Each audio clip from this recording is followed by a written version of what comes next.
बच्चों ये देखिए आपके समक्ष अयोध्या सिंह उपाध्याय हरिऔध जी की जीवनी है। ये आपको यहाँ से यहाँ तक लिखना है, फिर साहित्यिक परिचय लिखना है। ये यहाँ तक लिखते लिखते आपको यहाँ तक कॉपी में पूरा उतारना है। ये मैंने लिखा भी है, कॉपी में पूरा उतार लीजिए। ये सब आपको नहीं उतारना है, यहाँ तक उतारना है। यहाँ से प्रारंभ करना है। ये उत्तर है। ये प्रश्न लिखा है, हरिऔध जी का जीवन परिचय, साहित्यिक परिचय एवं रचनाओं का उल्लेख करें। यहाँ से लिखते हुए आइए, इसे मत उतारिएगा, यहाँ से लिखिएगा, यहाँ तक आइएगा, फिर आप यहाँ आइएगा और यहाँ आते आते यहाँ पर आपकी जीवनी कंप्लीट हो जाएगी। यहाँ तक उतारिएगा। हरिऔध जी की पवन द्युतिका नामक पद्य पाठ आप पढ़ेंगे। हरिऔध जी का पूरा नाम अयोध्या सिंह उपाध्याय हरिऔध है और हरिऔध जी द्विवेदी युग के प्रतिनिधि कवि हैं। पहले ये ब्रजभाषा में काव्य रचना करते थे, किंतु आचार्य महावीर प्रसाद द्विवेदी जी की प्रेरणा से इन्होंने खड़ी बोली में काव्य रचना प्रारंभ की। इनकी रचनाओं में की विशेषता है कि उसमें जाति सेवा, देश सेवा, समाज सेवा, राष्ट्र सेवा का भाव समाहित है। हिंदी साहित्य की महान विभूति है।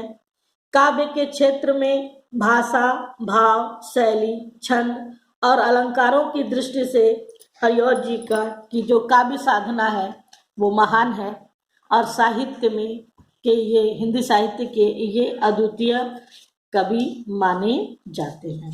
इनके बारे में कवि परिचय आप देख लीजिएगा, ये पूरा पढ़ लीजिएगा। इनका जन्म निजामाबाद गांव में सन 1865 ईस्वी में हुआ है। इन्होंने इनकी जो मृत्यु है 1947 ईस्वी में हुई है। ये द्विवेदी युग के कवि हैं। इनकी अनेक रचनाएं हैं जिनका कुछ नाम मैं लेना चाहूँगी। जैसे नाटक इन्होंने लिखा है प्रद्युम्न विजय, रुक्मिणी परिणय, प्रेम कांता उपन्यास है, ठेठ हिंदी का ठाठ, हथकिला फूल। कई काव्य ग्रंथ लिखे हैं जिसमें एक आप पढ़ने जा रहे हैं, प्रिय प्रवास।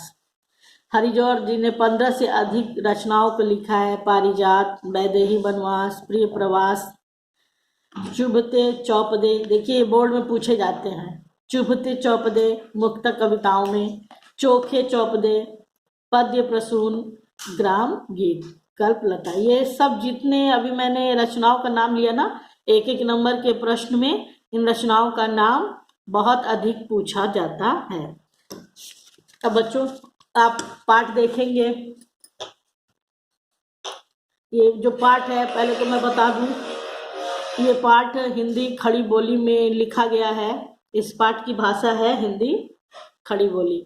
और पवन, पवन मतलब होता है वायु, दूतिका मतलब होता है दूती। जो संदेश को इधर से उधर ले जाए उसको बोलते हैं दूत। जो आपकी बात को जहाँ आप भेजना चाहें, जिससे कहना चाहें वहाँ तक ले जाए और उनकी बात को जिनके पास भेजा गया है आकर आपको बताए, उसको बोलते हैं दूती। अब यहाँ पवन मानवीकरण अलंकार है। पवन रूपी दूतिका, ये पवन को उन्होंने स्त्री के रूप में चित्रित किया है। और इस पद्य पाठ में हरिऔध जी ये बताना चाहते हैं आपको कि जो राधा है, जो कृष्ण की प्रेमिका राधा है, वो कृष्ण के मथुरा जाने पे अत्यंत खिन्न है, अत्यंत दुखी है और अपने गृह में या भवन में या घर में बैठी हुई है प्रातः काल। और उस प्रातः काल जब उनके घर में पवन यानी वायु प्रवेश करती है तो अपने मन की दुख की अभिव्यक्तियों को, अपने मन के उस खिन्नता को, उस दुख को पवन से राधिका बताती हैं। और जैसा मैंने पहले ही आपको बताया कि हिंदी खड़ी बोली का प्रयोग है और ये खंड जो है उनकी प्रिय प्रवास जो पुस्तक है उससे लिया गया है। राधा बैठी हुई हैं। हरिऔध कहते हैं, बैठी खिन्ना यक दिवस में, गेह में थी अकेली, आके आंसू दृग युगल में थे धरा को भिगोते, आई धीरे इस सदन में पुष्प सदगंध को ले, प्रातः वाली सुपवन इसी काल वातायनों से।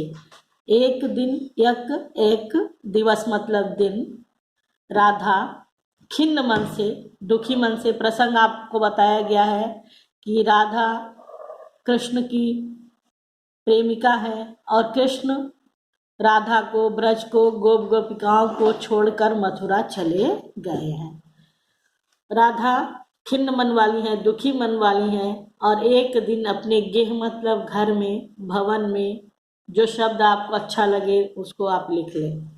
गेह में अर्थात अपने गृह में, घर में अकेली बैठी हैं। उनके दोनों आँखों में, युगल मतलब होता है जोड़ा, अदृग मतलब होता है नेत्र, उनके दोनों आँखों में अश्रु हैं। अश्रु मतलब आंसू बह रहे हैं, उनके दोनों आँखों से आंसू बह रहे हैं और वो आंसू उनके नेत्रों से निकलकर धरा को भिगोते, पृथ्वी को भिगो रहे हैं। आई धीरे इस सदन में, सदन यानी फिर घर, गृह, ये देखिए कितने पर्यायवाची हैं घर के। उसी समय उनके गृह में, उनके घर में पुष्पों की, फूलों की महक लेकर, गंध मतलब महक, तो पुष्पों की सुगंध लेकर प्रातः काल वाली सुंदर पवन, सुपवन सुंदर पवन, उसी क्षण, उसी समय, काल मतलब समय, वातायनों से यानी झरोखों से। झरोखे आजकल के में, आजकल हम लोग वातायन को झरोखा नहीं बोलते हैं, बोलते हैं खिड़कियाँ। और आप कहीं पढ़ोगे तो आपको खिड़की ही मिलेगा, लेकिन झरोखा अपने आप में एक सुंदर सा शब्द है, आप उसी को यूज करें, उसी का प्रयोग करें। उसी समय प्रातः काल वाली सुंदर पवन, उसी काल उनके ग्रह के झरोखों से उनके कमरे में, उनके ग्रह में, उनके भवन में प्रविष्ट होती है। संतापों को विपुल बढ़ता देख के दुखिता हो, धीरे बोली स दुख उससे श्रीमती राधिका यूं, प्यारी प्रातः पवन इतना क्यों मुझे है सताती, क्या तू भी है कलुषित हुई काल की क्रूरता से। संताप मतलब दुख, विपुल मतलब अत्यधिक। तो दुखिता यह राधा जी के लिए कहा गया कि हरिऔध जी कहते हैं कि अपने दुख से दुखी श्रीमती राधिका, जिनके संताप, जिनके दुख अत्यधिक बढ़ रहे हैं, वो दुख के साथ, सदुख दुख के साथ धीरे से पवन से कहती हैं, वो पवन जो अभी अभी फूलों की सदगंध लेकर उनके घर में, उनके गृह में प्रवेश की है, ऐसी सुंदर पवन से कहती है श्रीमती राधिका कि तू मुझे क्यों सताती है, क्या तू भी कलुषित हो गई है, क्या तू भी, काल, काल मतलब समय, कि समय मेरे लिए क्रूर है, क्योंकि जो मेरा प्रिय कृष्ण है वो मेरे पास नहीं है, ये समय की क्रूरता है। क्या इस समय की क्रूरता से तू भी प्रभावित हो गई है, तू भी कलुषित हो गई है। तो बच्चों आपने देखा, अब यहाँ हम प्रश्न पूछ सकते हैं कि जो घर में अकेली बैठी है वो कौन है? आंसर होगा राधा है। राधा के नेत्रों से क्या बह रहा है? आंसर होगा आंसू बह रहे हैं। और जो प्रातः काल वाली सुंदर पवन है वो किस गंध को लेकर उस ग्रह में आई है? तो पुष्प, फूलों की सुगंध लेकर। प्रातः काल वाली सुंदर पवन घर में किधर से प्रविष्ट हुई है? अर्थात झरोखों से। और जो राधिका है वो पवन से क्या प्रश्न करती हैं? तो राधिका पवन से ये प्रश्न करती हैं कि क्या तू भी इस काल की क्रूरता से कलुषित हो गई हो? तो देखिए बच्चों, फिर से एक बार इसको पवन द्युतिका, पवन का, वायु का द्युतिका के रूप में मानवीकरण करके राधा खिन्न मन से बैठी हुई हैं। हरिऔध कहते हैं कि खिन्न मन वाली, दुखी मन वाली वो राधा एक दिवस अपने घर में अकेली बैठी हैं। उनके दोनों नेत्रों में अश्रु भरा हुआ है और वो अश्रु पृथ्वी को भिगो रहे हैं। और धीरे से उनके उस घर में पुष्पों की सुगंध लेकर प्रातः काल वाली सुंदर पवन उनके घर के झरोकों से उनके गृह में प्रवेश करती है।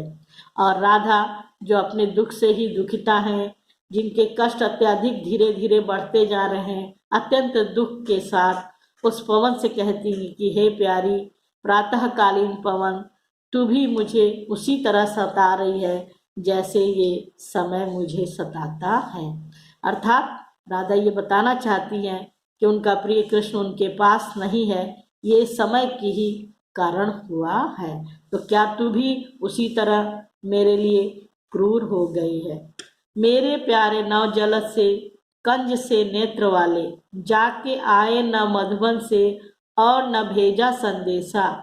मैं रो रो के प्रिय विरह से बावली हो रही हूँ, जाके मेरी सब दुख कथा श्याम को तू सुना दे। पवन दूतिका से आग्रह करती हैं, प्रार्थना करती है राधा और कहती है कि हे पवन दूतिका, मेरे प्यारे नव नए, जलद मतलब होता है बादल, भगवान किस रंग के हैं? भगवान कृष्ण का जो वर्ण है वो सांवला है, और जो जल से भरे हुए बादल होते हैं वो भी कैसे होते हैं? सांवले रंग के होते हैं, थोड़े से काले रंग के होते हैं, उज्जवल नहीं होते हैं। मेरे प्यारे नव जलद से कंज से नेत्र वाले, जाके आए न मधुबन से और न भेजा संदेशा।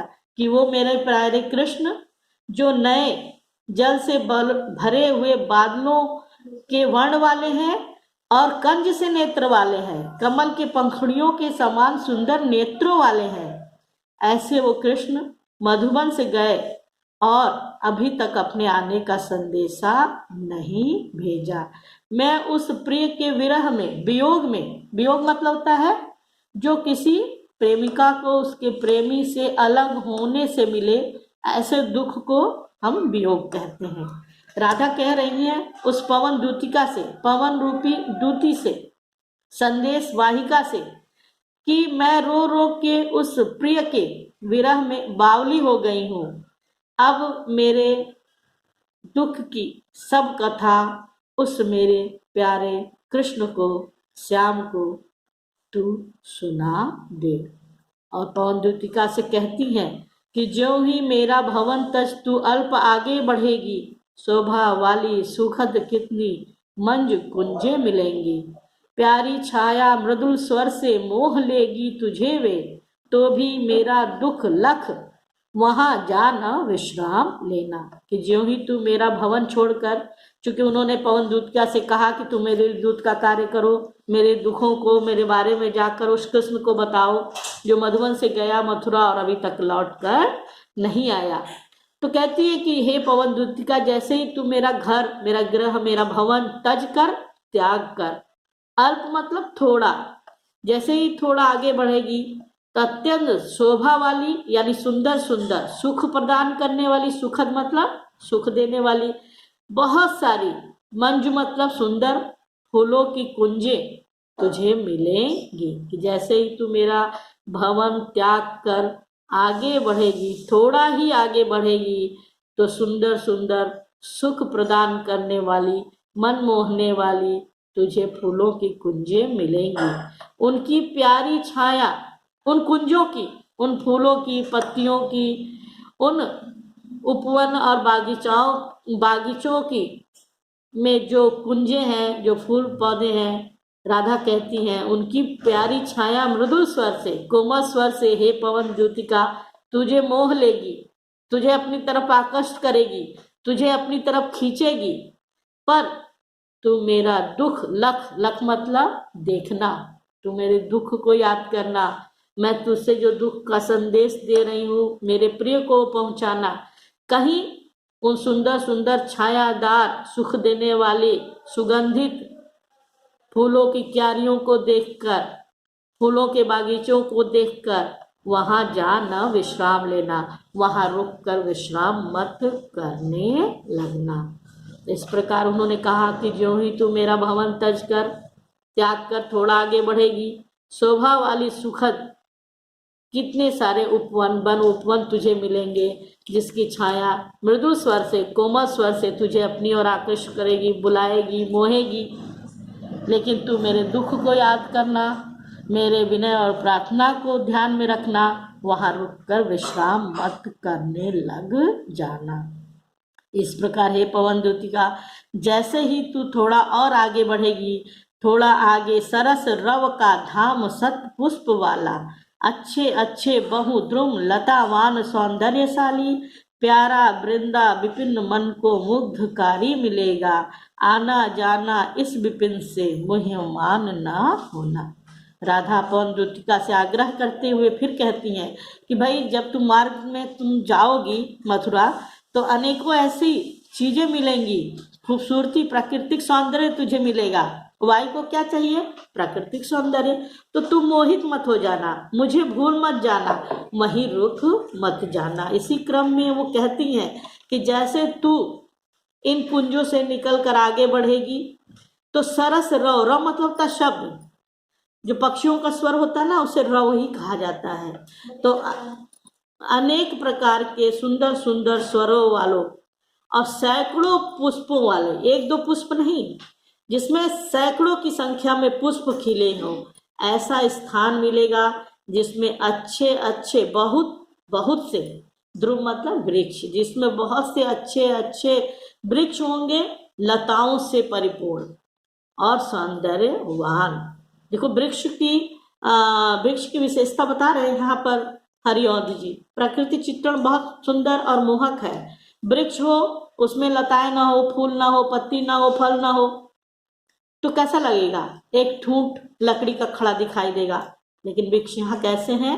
बड़े बड़े हैं और लतावान है, लताओं से परिपूर्ण है, सौंदर्य है। वृक्षों को देखो तो मन मोहित हो जाता है। ऐसे वृक्षों वाला, ऐसे सैकड़ों पुष्पों वाला, सुंदर सुंदर पक्षियों के स्वरों से गुंजायमान होता हुआ प्यारा वृंदावन विपिन, वृंदावन मिलेगा। इसका नाम आपने सुना हुआ है, जब लोग घूमने जाते हैं तो मथुरा वृंदावन जरूर जाते हैं।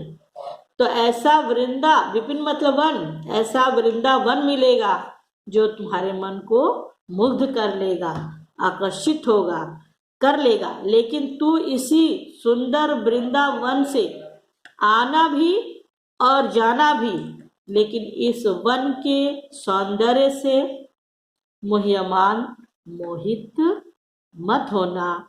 मेरा ध्यान रखना, मेरा आग्रह समझना, मेरी प्रार्थना को स्वीकार करके इन सब से तुम आगे बढ़ जाना। तो बच्चों आज इतना ही, कल इसके आगे।